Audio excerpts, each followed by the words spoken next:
So, very warm welcome to all of you. So, at the beginning, I would like to do a very quick coffee check. So, how many cups of coffee did you have today already? Or what is your normal number? 4? Who has more? 3? Okay, 5. Okay. 6? Okay. 6 is the most, right? What did you show? Okay. 2. Okay. Great. So, I had only 1. But it was from Nespresso. So, yes, I have a very interesting number. On average, each German drank 167 liters of coffee in 2022. And if we look at the worldwide coffee market, we can see a continuous growing over the last years. And at the same time, we have to say that coffee is really in danger. And because of the climate crisis and the consequences of the climate crisis, and especially the rising temperatures, are a huge problem for the coffee industry. And this is what we want to discuss today and as well tomorrow. Tomorrow we will talk, for example, about how we can change the way of agriculture, for example. But today we want to discuss how we can make the coffee industry more sustainable. And I want to introduce my fantastic panel. I think it's an all-male panel, but it's a fantastic panel. So, warm welcome to Dr. Christoph Hemsch. He is Head of Sustainability at DHL. Welcome. Then, Markus Mutz, warm welcome to you. Great to have you here. You are the CEO of OpenSC. We will talk about that later on. What does that mean? And we are happy that the Managing Director of Nespresso Germany is here. Welcome, Alessandro Piccinini. A wonderful name, I think. Sounds very good. And I'd like to introduce Andrew Green, the just now pronounced new Managing Director of B Lab Germany. So, congratulations. It's from 1st of July on. Okay, but we are glad that we can pronounce that today. So, Alessandro, you are absolutely convinced that the whole coffee industry has to work more together and has to do more cooperations for make the coffee industry more sustainable. And here we are at the Coffee Collab. What does that mean concrete? So what are the persons behind that and who has to cooperate more? Yeah, first of all, a big thank you for your interest. As you mentioned, coffee is at danger in the future. And we at Nespresso have a past long history of working hard from farm until the consumer and servicing the consumer, and are very well aware where to intervene. It's needed. We can pave the way into the future. We can organize it, but we can only do it if collectively we come to action. From our side, across the whole supply chain and value chain, we can do it only thanks to our partners that are here, and thank you for that. But we as Nespresso are part of a bigger ecosystem, and we need to make sure that we find viable solutions for the whole coffee sector. And we want to inspire to take that actions. So thank you also for B Corp for being here. That for sure will help us also in future gaining more traction in what is needed to be done. Again, we can organize, orchestrate, share the expertise, but who makes it happen is us together with our partners. Some of them are here, and I'm very thankful you to be here and for all the work you do. So I think the floor is yours to explain how you can also help transforming the coffee industry. Thank you for being here. And this is called the Coffee Collab, what we see here. That's the reason why we call it the Coffee Collab. You can discover all the stations across the chain, and in each of the stations where we work at farm level or in circularity, we have partners, the best partners we work with, and they help us transforming the whole supply chain, indeed. And that's the Coffee Lab, and we are designing together the future of coffee. Mm-hmm. So let's go into the different projects and the cooperations. So maybe you can give the microphone to Christoph. So you have together, Nespresso and DHL, have a pilot project. Can you talk about what is it in concrete? Yeah, maybe to first explain where we started. So for about 15 years, we have had an offsetting service, which is called Go Green, where we are investing in compensation or offsetting projects. Very well-known concept. For about a year now, we have another service that we call Go Green Plus, where we are not investing in worldwide climate protection projects, but where we are investing in our network in Germany together with our partners to reduce emissions in our operations. For example, we already run almost 24,000 electric vehicles in our daily parcel delivery in Germany. And with the support of our customers that are willing to pay an extra for that service, we are investing even faster to get rid of diesel sooner. And Nespresso was one of the first customers to use this new service.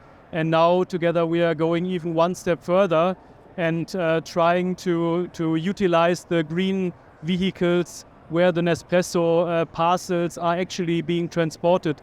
So for example, when picking up at the warehouse of Nespresso, we are using not diesel trucks anymore, but trucks using HVO, hydrated vegetable oils, to reduce emissions on the first mile.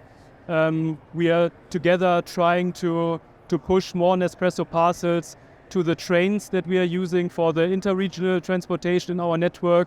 And that's really cool that Nespresso is doing that together with us. And are there special challenges you have had at the start, for example?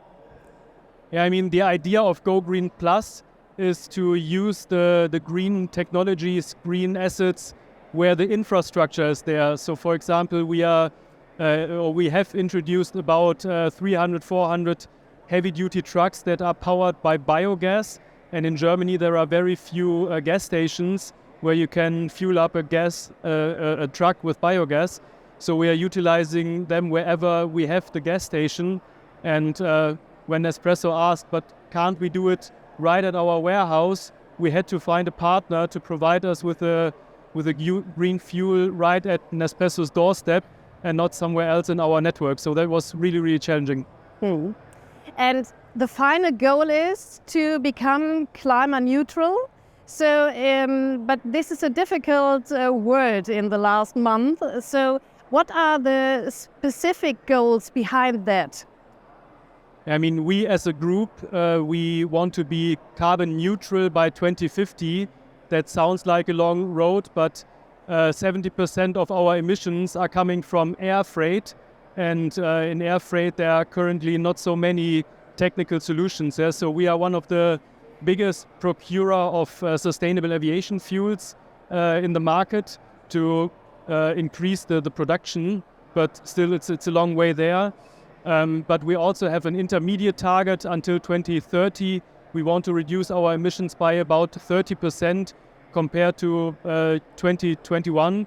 And that's this target is also being validated by the Science Based Target Initiative and in line with the goals of the Paris Agreement. So this is also a very ambitious target.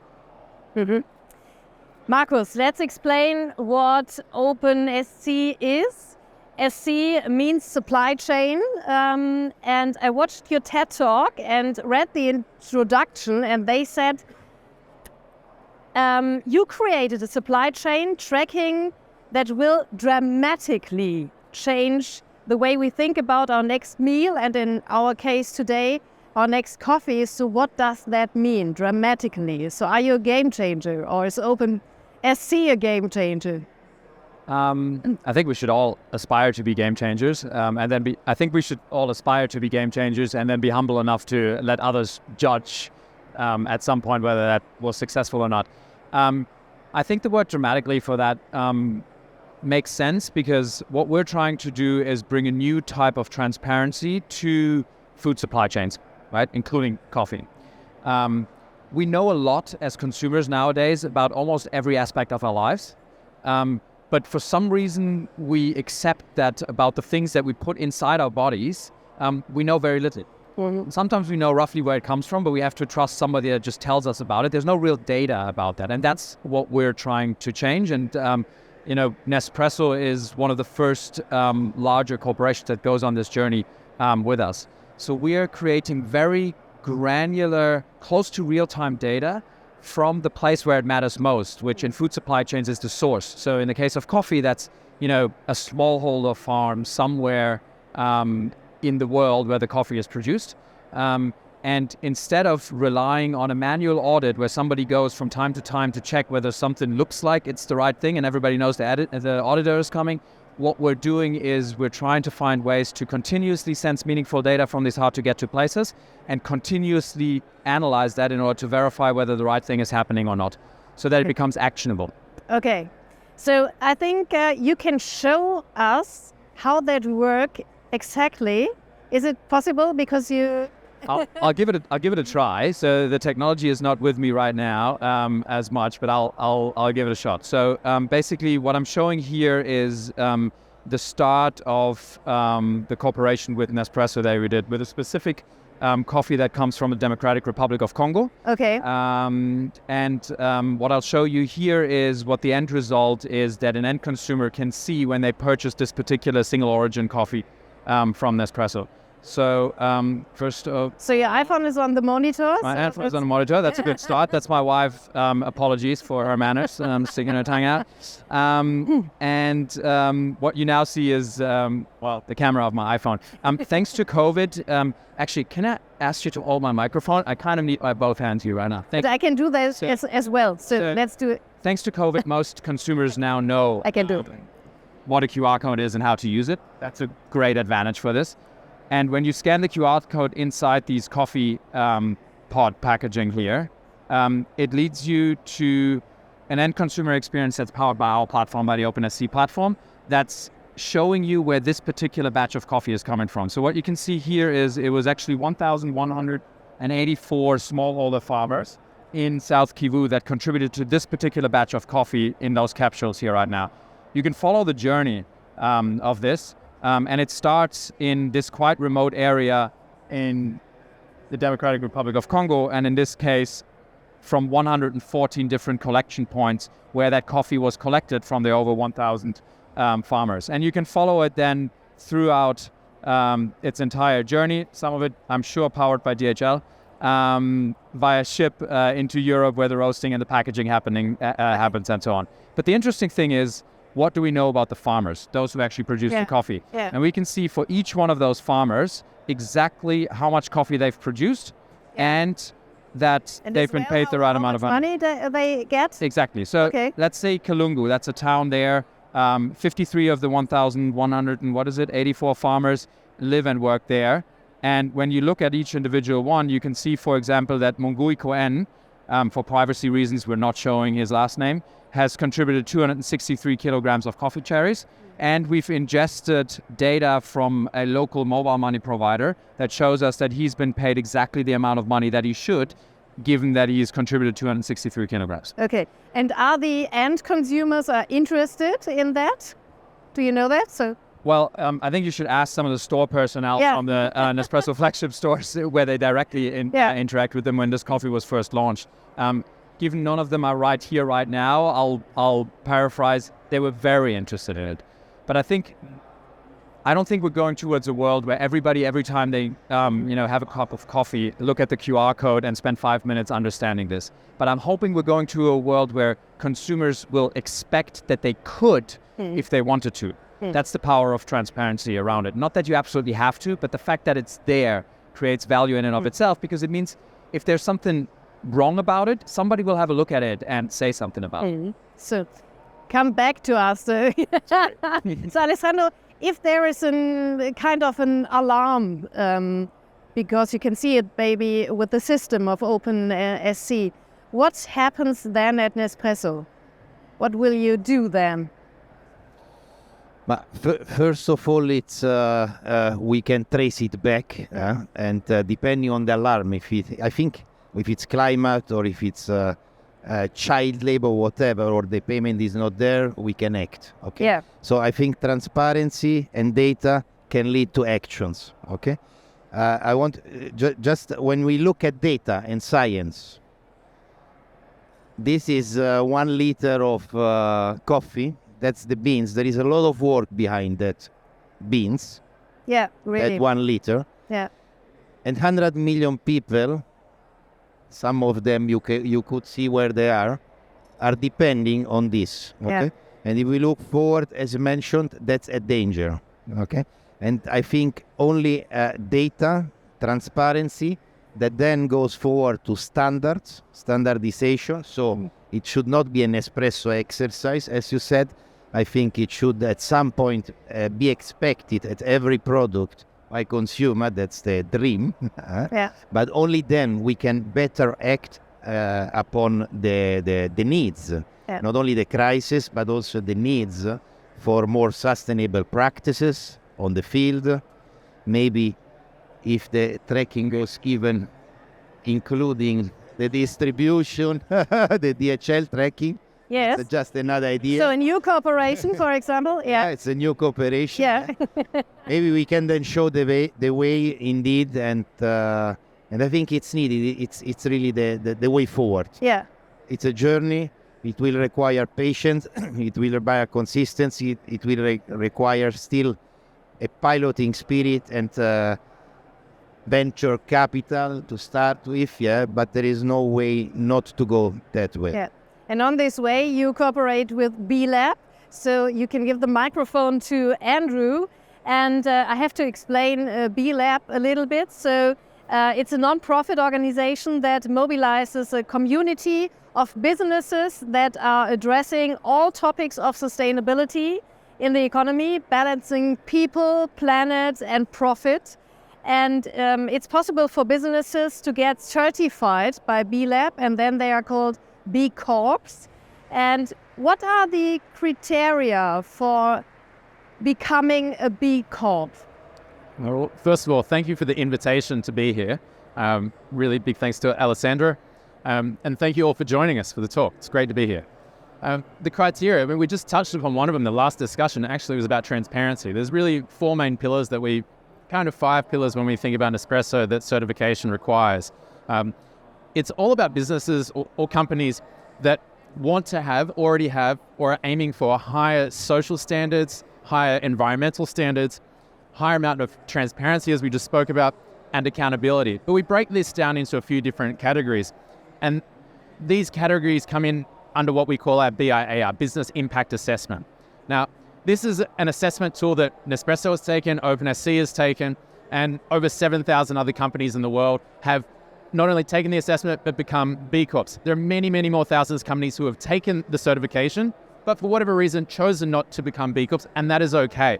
And so when we get down to these categories in the test, to become a B Corp, you need 80 points, a minimum of 80 points out of an available 160 points. Anything lower than that, you cannot qualify. And in these 80 points, you've got opportunities to score points under governance, under how you treat your employees and interact with your employees and the conditions they have, how you operate with the community that is around your business. In this case, it could be the communities that actually around the farms, not just the farmers themselves. Also, obviously, there's the environmental impact. And in Nespresso's case, in their assessment, also customers is an important one that they're evaluated on. So, yeah, it's those categories that we evaluate companies by in their certification. And if a company gets over 80 points, they can go through with certification. Important to know that every 3 years, a company needs to recertify. Okay. Things get tighter and harder, and there's this friendly push from our whole community on big organizations, small organizations, is constant improvement. So you can't just sit back and say, hey, we got our label, we're done forever. See you in 3 years, we got to step it up. Okay, but you talked about the bigger businesses and the smaller ones. So in which they are you more interested in? Or did you want to get all on board? That's a great question. We're interested in all certification. We're interested in all private businesses. That's private businesses can, for-profit businesses, let's say, can certify. And that's from tiny businesses to mega organizations. We have no particular focus on any sort of organization. Nespresso is the biggest organization that is a certified B Corp. But the majority of our community is actually much smaller businesses. What we care more about is complete economic change.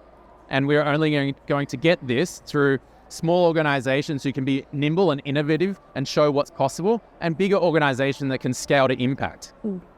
And how can the different businesses benefit from each other? Is there a way? A real core part of our community of members is interdependence. And that's collaboration. We see a great example of it here. There are many different levels of collaboration across our community. As I didn't mention this before, but we cannot certify every company in the world. I would love to, but it's actually just not possible in the time we need to really make change happen. But we want all businesses and companies to think and act like B Corps, get towards it. And so one of the things we also do with our community is push for policy change. We push for policy change because it can't just be done by B Corp or B Corp or B Lab or B Corps alone.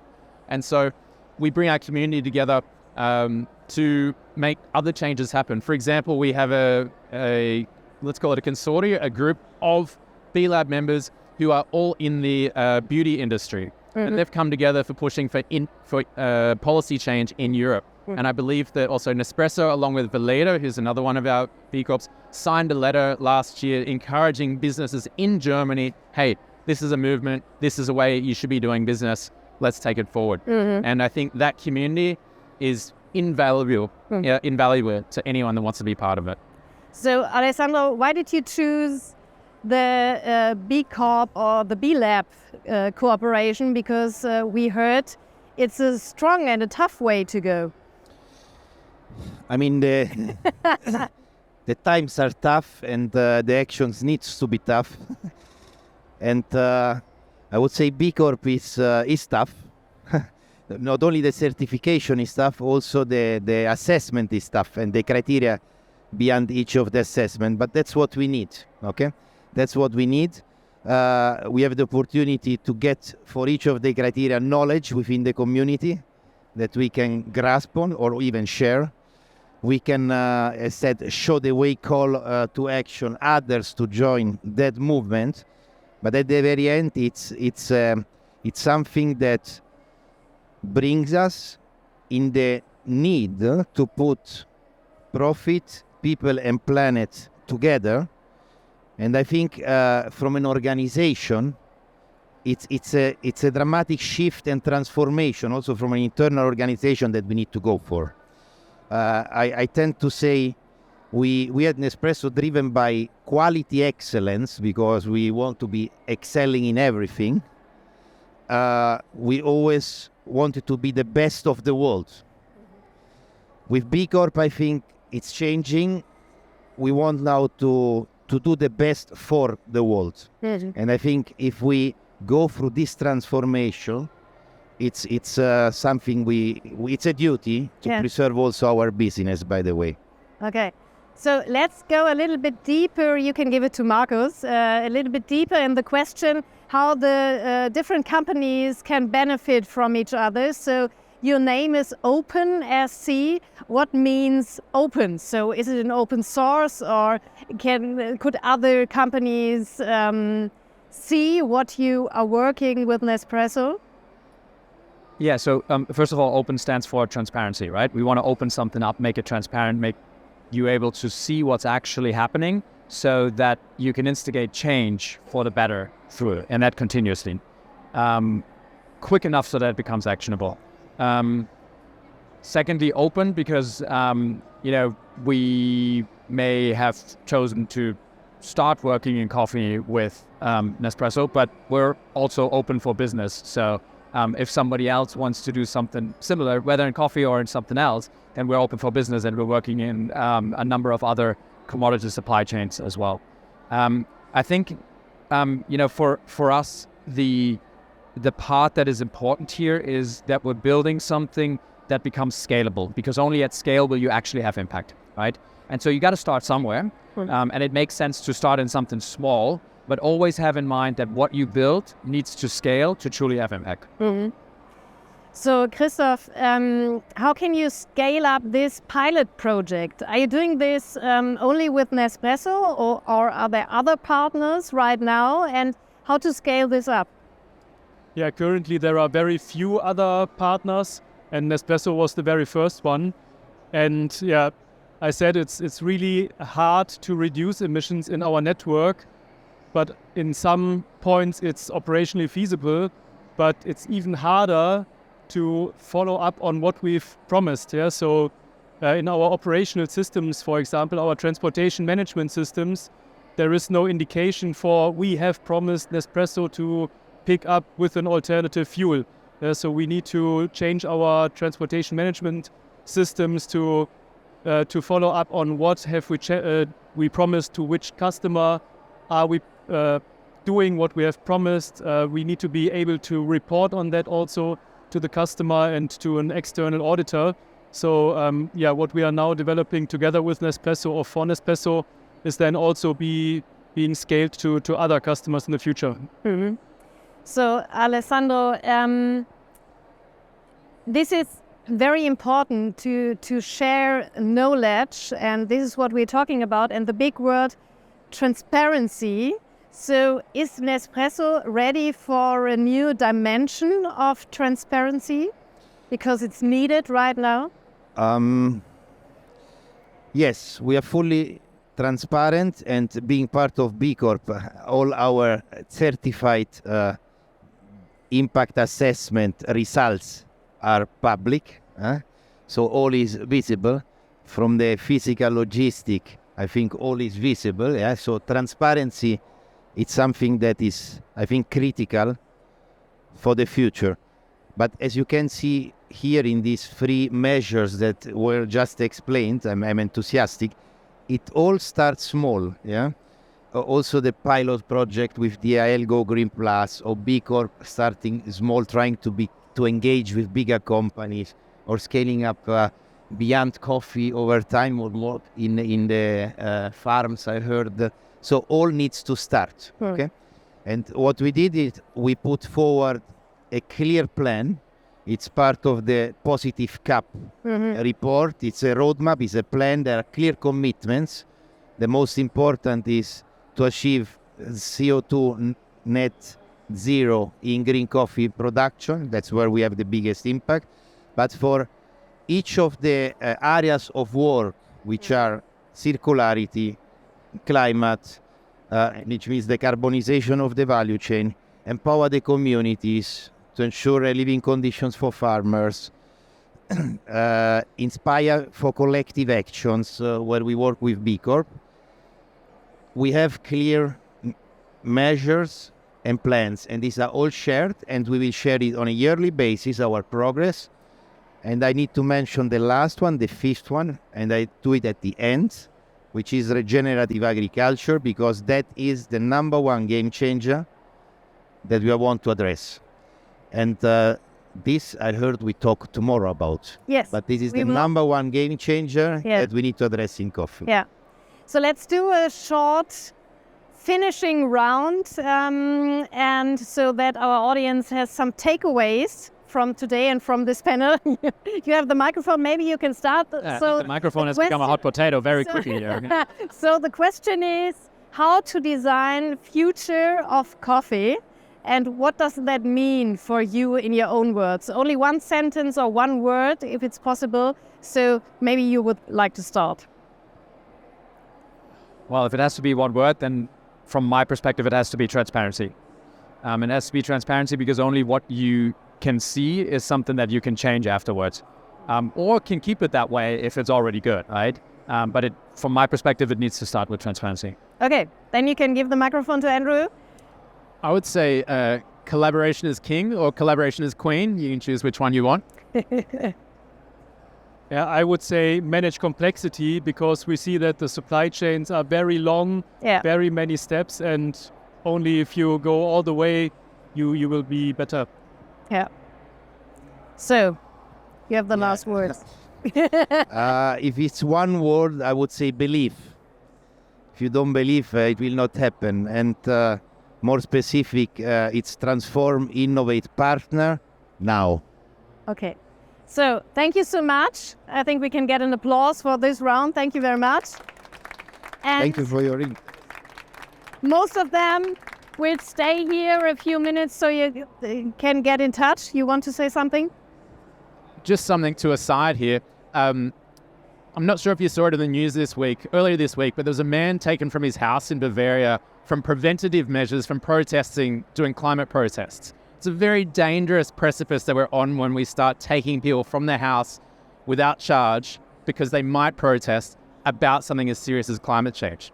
So I want everyone to be aware of this, regardless whether your perspective on what the lesser generation does and how they do it, whether it's right or wrong. I will not share an opinion on that. But taking people, arresting them in advance of protesting is very dangerous.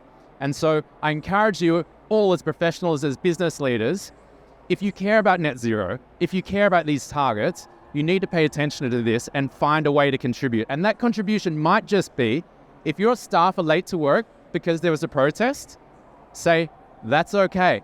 Take the stress and the heat out of the situation. Yeah? Or encourage them to take public transport or work from home.